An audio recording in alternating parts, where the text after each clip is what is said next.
کون کہتا ہے کہ خدا نظر نہیں آتا؟ ایک وہی تو نظر آتا ہے جب کچھ نظر نہیں آتا۔ بستر سے اٹھ کر مسجد جا نہ سکے اقبال، خواہش رکھتے ہیں قبر سے اٹھ کر جنت جانے کی۔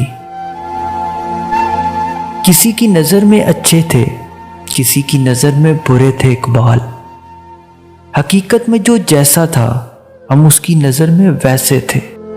بات سجدوں کی نہیں خلوص دل کی ہوتی ہے اقبال، ہر میں خانے میں شرابی اور ہر مسجد میں نمازی نہیں ہوتا۔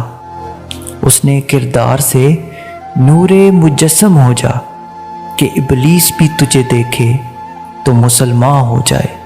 دل میں خدا کا ہونا لازم ہے اقبال، سجدوں میں پڑے رہنے سے جنت نہیں ملتی۔ اللہ کو بھول گئے لوگ فکر روزی میں، تلاش رزق کی ہے رازق کا خیال ہی نہیں۔ دل پاک نہیں تو پاک ہو سکتا نہیں انسان، ورنہ ابلیس کو بھی آتے تھے وضو کے فرائض بہت۔ خواہشیں بادشاہوں کو غلام بنا لیتی ہیں، مگر صبر غلاموں کو بادشاہ بنا دیتا ہے۔ سجدوں سے تیرے کیا ہوا، صدیاں گزر گئی، دنیا تیری بدل دے وہ سجدہ تلاش کر۔